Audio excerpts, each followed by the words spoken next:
ദഈഫായ ഹദീസാണല്ലോ ഈ പ്രശ്നമൊക്കെ ഉണ്ടാക്കിയത്. അപ്പം ഈ ഹദീസ് അല്ല കാരണം വേറെ എന്ന് ബൈസൽ പറഞ്ഞല്ലോ. ആ കാരണം ഒന്ന് വിശദീകരിക്കാമോ? പറയാം. ഇത് പറയുമ്പോ മൂപ്പരെ പനി കൂടുക എനിക്കറിയില്ല. ഫൈസൽ പോയതിട്ടാ അവിടെ ഇരിക്കും. ഞാനൊരു പ്രത്യേക ഗ്രൂപ്പിന്റെ ആളെല്ലാം എനിക്കറിയാം. ഐദുസാക്ക് എന്റെ ഗ്രൂപ്പാണ്, വേറെ ഗ്രൂപ്പൊന്നുമില്ല. പിന്നെ അപ്പൊ ഏതായിരുന്നാലും ഈ ഹദീസ് അല്ല പ്രശ്നം, പിന്നെന്താണ് പ്രശ്നം?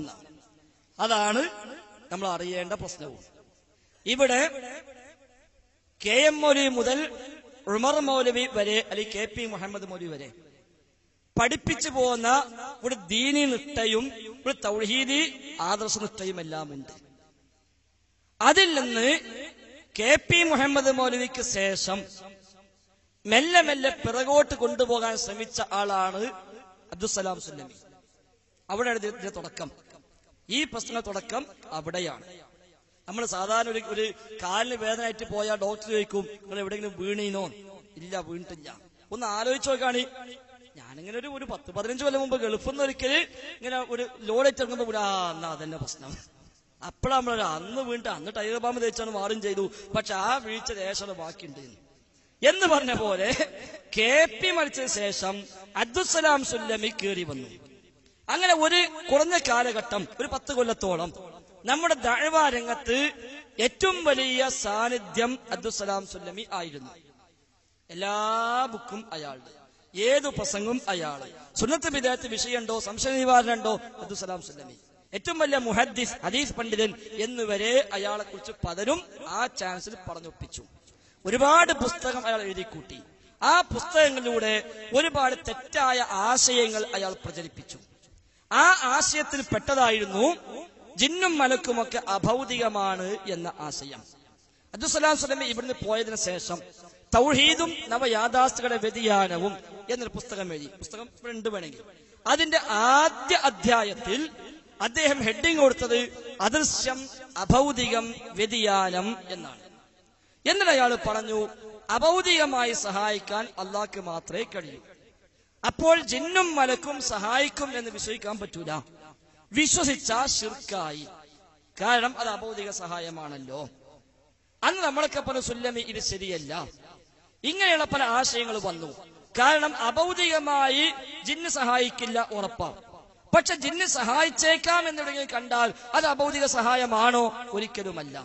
പിന്നെ എന്തിനാ അയാൾ പറഞ്ഞത്? അബ്ദുസ്സലാം സുല്ലമി പറഞ്ഞു, സിഹിറിന് ഒരു യാഥാർത്ഥ്യവും ഇല്ല. അമാനി മൗലവി ഖുർആൻ പരിഭാഷ അടക്കം സിഹിറുമായി ബന്ധപ്പെട്ട് വിശദമായി വിശദീകരിച്ചിട്ടുണ്ട്. എന്നാൽ സിഹിറിന് യാഥാർത്ഥ്യമില്ല എന്ന് അബ്ദുസ്സലാം സുല്ലമി പറഞ്ഞു. അത് പറഞ്ഞപ്പോ നമ്മൾ പറഞ്ഞു, സുല്ലമി സിഹിറിന് യാഥാർത്ഥ്യമുണ്ട്, ഹദീസിൽ വന്നതാണ്. അപ്പൊ അയാൾ പറഞ്ഞു, സിഹിറിന് യാഥാർത്ഥ്യമുണ്ടെങ്കിൽ പൈശാചികമായ സഹായവും പൈശാചികമായ ഉപദ്രവവും ഇതിലൂടെ ഉണ്ടാകാമെന്ന് വിശ്വസിക്കണമല്ലോ. അങ്ങനെ വിശ്വസിക്കുകയാണെങ്കിൽ അഭൗതികമായി സഹായിക്കാനും അഭൗതികമായി ഉപദ്രവിക്കാനും ശൈത്താനും കഴിയും എന്ന് വിശ്വസിക്കണ്ടേ? അത് ശിർക്കല്ലേ? അതുകൊണ്ട് ആ ഹദീസ് നമുക്ക് എടുക്കാൻ പറ്റൂല. അപ്പൊ ചോദിച്ചു, ആ ഹദീസ് ബുഖാരിയിലുണ്ടല്ലോ, മുസ്ലിമിലുണ്ടല്ലോ. അപ്പൊ അദ്ദേഹം പറഞ്ഞു, എന്നാലും ശരിയല്ല, ബുഖാരി ഉണ്ടായാലും ശരിയല്ല. അങ്ങനെ അയാൾ പറഞ്ഞു, സ്വഹീഹ് ബുഖാരിയിലെ 60 ഹദീസ് ഞാൻ ദഈഫാക്കിയിട്ടുണ്ട്. കാരണം ഈ 60 ഹദീസ് മൂപ്പർക്ക് പറ്റൂല. എന്നാൽ നമ്മളെ കുഴിപ്പുറം മൊയ്തീൻ സുല്ലമി പറഞ്ഞു, 60 ഒന്നുമല്ല, 110 ഹദീസ് ബുഖാരിയിൽ കുഴപ്പമുള്ളതുണ്ട്. അതിന് മൂപ്പര് ഉദാഹരണം പറഞ്ഞ എന്താ? സിറാത്ത് പാലം. മൂപ്പര് പറഞ്ഞു ഹദീസിലൊക്കെ പറഞ്ഞ സിറാത്ത് എന്നാണ്. അത് പാലൊന്നുമല്ല. പാലത്തിന് അറബിയിൽ ജിസ്ർ എന്ന വാക്കാണ് ഉപയോഗിക്കുക. സിറാത്ത് എന്ന് പറഞ്ഞ വഴി, മാർഗം എന്നേ അർത്ഥമുള്ളൂ. അതുകൊണ്ട് സിറാത്ത് പാലെന്നുള്ള പാലൊന്നുമില്ല, അതൊരു ആലങ്കാരിക പ്രയോഗമാണ്. അപ്പോ എന്റെ കൂടെ ജോലി ചെയ്യുന്ന ഒരാൾ അദ്ദേഹത്തെ വിളിച്ചു ചോദിച്ചു, സുല്ലമി നിങ്ങൾ പറഞ്ഞല്ലോ പാലം എന്നതിന് ജിസ്ർ എന്നാണ് ഉപയോഗിക്കുക. എന്നാ സ്വഹീഹ് ബുഖാരിയിൽ ഈ സിറാത്തിനെ പറ്റി പറയുമ്പോൾ ജിസ്ർ എന്ന പദം തന്നെ ഉണ്ടല്ലോ. അസ്സിറാത്തു ജിസ്റു ജഹന്നം, നരകത്തിന്റെ മീതെയുള്ള ജിസ്റാണ് സിറാത്ത് എന്ന് ബുഖാരി ഉണ്ടല്ലോ. മൂപ്പര് ചെയ്യേ അങ്ങനെ ഉണ്ടോന്ന് ചോദിച്ചു. ബുഖാരി അങ്ങനെ ഉണ്ടോന്ന്. അപ്പൊ ഇങ്ങനെയുള്ള ഒരു ഹദീസ് നിഷേധം വന്നു. ഇത്തരം പല ഹദീസിനെയും അയാൾ ദുർവ്യാഖ്യാനിച്ചു അബ്ദുസ്സലാം സുല്ലമി. നബി തങ്ങളെ പറഞ്ഞ സ്വഫ് അടുപ്പിച്ച് നിൽക്കണം, ഇല്ലെങ്കിൽ ഇടയിൽ ഗ്യാപ്പ് ഉണ്ടായാൽ ശൈത്താൻ കയറും. അപ്പൊ സലാം സുല്ലമി വെച്ച് അങ്ങനെയാണെങ്കിൽ ഫാൻ ഇട്ട ആൾ ഇങ്ങനെ നിൽക്കുമ്പോ അതിന്റെ ഇടയിൽ കയറി കൂടെ. പാനിട്ട് ആൾക്കുമ്പോ അവിടെ ഗ്യാപ്പുണ്ടല്ലോ, എന്നാ അവിടെ കയറിക്കൂടെ എന്ന് അയാള് ന്യായം പറഞ്ഞു. ഇങ്ങനെ പല ന്യായം പറഞ്ഞ ഹദീസിനെ അയാൾ തള്ളി. സംഗീതത്തിനെ വിമർശിക്കുന്ന ഹദീസുകൾ അയാൾ ഒഴിവാക്കി, ശരിയല്ല എന്ന് പറഞ്ഞു. ഇളവുകൾ ഇസ്ലാമിൽ എന്ന പുസ്തകം അയാൾ എഴുതി. ആ പുസ്തകത്തിൽ എല്ലാത്തിനും അയാൾ ഇളവ് പ്രഖ്യാപിച്ചു. എന്തിനും ഇളവ്, എല്ലാത്തിനും ഇളവ്. അങ്ങനെ വന്നപ്പോൾ അവസാനം അത് പ്രശ്നമായി 2002 കൂടി അത് പിടികൂടപ്പെട്ട് ജംഇയ്യത്തുൽ ഉലമയിൽ പ്രബന്ധം അവതരിപ്പിച്ച് അതിൽ കൃത്യമായ തീരുമാനം പറഞ്ഞ് അത് അംഗീകരിക്കാത്തവർ മാറി നിന്നു. പക്ഷെ എല്ലാവരും മാറി നിന്നില്ല. കുറച്ചാൾ ഇവിടെ ബാക്കിയായി. അന്ന് അയാളൊപ്പം പോകേണ്ട കുറച്ചാൾ ഇവിടെ ബാക്കിയായി. കെ വി അബ്ദുൽ ലത്തീഫ് മൗലവി അതിൽപ്പെട്ട ഒരാളാ, അബ്ദുൾ റസാഖ് ബാക്കവി അതിൽപ്പെട്ട ഒരാളാ. ഇങ്ങനെ ചില മനുഷ്യന്മാർ ഇവിടെ തന്നെ നിന്നു, ഒരു പോയില്ല. ഇവിടെ നിന്നിട്ട് ഒരു പ്രസംഗിച്ചു, സിഹിറിന് യാഥാർത്ഥ്യമില്ല, സംഗീതം വലിയ കുഴപ്പമൊന്നുമില്ല, സിനിമ കണ്ടാൽ വലിയ പ്രശ്നമൊന്നുമില്ല എന്നൊക്കെ അവർ ആശയമായി സ്വീകരിച്ചു. ഈ അബ്ദുൾ റസാഖ് ബാക്കവിയുടെ കൂടെ 2 മാസം റിയാദ് ഇസ്ലാഹി സെന്ററിൽ താമസിക്കാൻ എനിക്ക് അവസരം കിട്ടിയിട്ടുണ്ട്. ഈ 2 മാസവും രാത്രി 12 മണിക്ക് ഡ്യൂട്ടി കഴിഞ്ഞ് വന്ന് നീണ്ടു നിവർന്ന് കിടന്നാല് നല്ല ഒരു മാപ്പിളപ്പാട്ടിന്റെ കേസറ്റായിട്ട് മൂപ്പ് തൽക്കാൻ പുറത്ത് ഓഡിയോ ടൈപ്പില്. അത് CD ഇത്ര വ്യാപകമായിട്ടില്ല. ഇത് ഇട്ടിട്ട് ഈ പാട്ടും കേട്ട് മൂപ്പരങ്ങനെ നീണ്ടുപോയി കിടക്കല. അപ്പൊ ഈ ഓഡിയോ ടൈപ്പിന് പ്രത്യേകത ഉണ്ട്, അത് പാടിക്കഴിഞ്ഞാൽ സ്വയം ഓഫാവും. അപ്പൊ അങ്ങനെ ഓഫാണ്. മൂപ്പര് ഉറങ്ങിയാലും ഇതിങ്ങനെ പാടുണ്ടാവും, പിന്നെ കഴിയുമ്പോൾ ഓഫാകല. അപ്പൊ ഞാൻ ചോദിച്ചു, അല്ല ബാക്കവി എന്താപ്പ ഇതൊക്കെ? നമ്മളൊക്കെ ഇവിടുന്ന് അങ്ങോട്ട് പോകുമ്പോ ഇസ്ലാഹി സംഘമൊക്കെ പറഞ്ഞ എന്തോ വലിയ സംഗതിയായിട്ടാ മനസ്സിലാക്കി, അതിനുള്ളിലായി പണി. അവൻ മൂപ്പര് പറഞ്ഞു, പൈസ അതിപ്പോ നാട്ടിലത്തെ പോലെ ഇവിടെ നടക്കൂല, ഇവിടെ ഇപ്പൊ ഇങ്ങനെയൊക്കെ ഉണ്ടാവുള്ളൂ, വേറൊന്നും ഇല്ലല്ലോ എന്നാ. അങ്ങനെയുള്ള കുറെ മനുഷ്യന്മാര്. താടി അത്ര വലിയ വിഷയമൊന്നുമില്ല സലാം സ്വലമി പറഞ്ഞു. അത് അന്ന് മുസ്ലിങ്ങളോട് എതിരാകാൻ വേണ്ടി നബി പറഞ്ഞതാണ്. ഇന്നിപ്പോ മുസ്ലിങ്ങൾക്ക് പ്രത്യേകിച്ച് അങ്ങനത്തെ ഒരു ഐഡന്റിറ്റി ഒന്നും ഇല്ലല്ലോ, അതുകൊണ്ട് ഇന്ന് പല കാര്യം നോക്കണ്ട. ശവ്വാല് 6 നോമ്പ് അബ്ദുൽ സലാം സ്വലമി നിരുത്സാഹപ്പെടുത്തിക്കൊണ്ട് പലപ്പോഴും വ്യാഖ്യാനം എഴുതിയിട്ടുണ്ട്. ഇങ്ങനെയുള്ള ഒരുപാട് സംഗതികൾ. നെരിയാണിക്ക് താഴെ തുണി പോകാൻ പാടില്ല. അബ്ദുൽ സലാം സ്വലമി പറഞ്ഞു, അത് അഹങ്കാരം ഉണ്ടെങ്കിലേ കുഴപ്പമുള്ളൂ, അഹങ്കാരം ഇല്ലെങ്കിൽ പോയാൽ കുഴപ്പമൊന്നുമില്ല. ഇങ്ങനെയൊക്കെ പറഞ്ഞൊപ്പിച്ചു. അതൊക്കെയാണ് നമുക്ക് എളുപ്പം എന്ന് മനസ്സിലാക്കി കുറച്ച് മനുഷ്യന്മാരുണ്ടായിരുന്നു.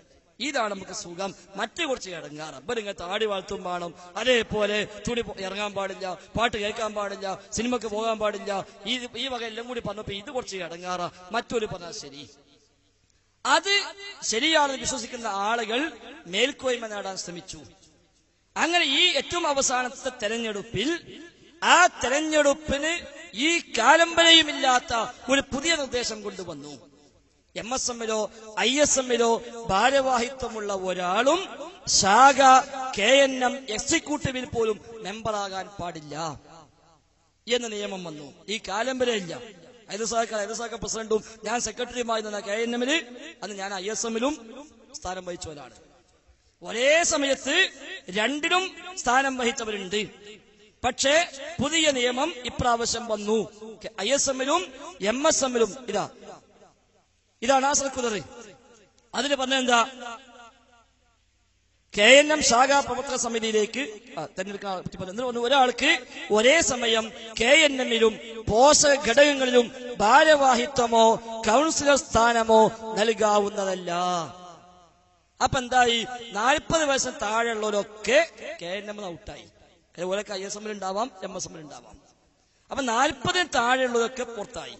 40 മീതുള്ളവർ മാത്രം ഇതിൽ കയറിക്കൂടുന്ന സാഹചര്യം ഉണ്ടായി. ചില യൂണിറ്റിൽ അത് പാലിക്കപ്പെട്ടില്ലായിരിക്കാം. എന്നാൽ അതേസമയം ഈ സർക്കാർ വരുമ്പോ തന്നെ ISMന്റെ സംസ്ഥാന വൈസ് പ്രസിഡന്റാണ് ഡോക്ടർ സുൽഫിക്കർ അലി ചെമ്മാട്. അദ്ദേഹം KNMന്റെ സെക്രട്ടറിമാരിൽ ഒരാളായി വരികയും ചെയ്തു, സംസ്ഥാന സെക്രട്ടറിമാരിൽ.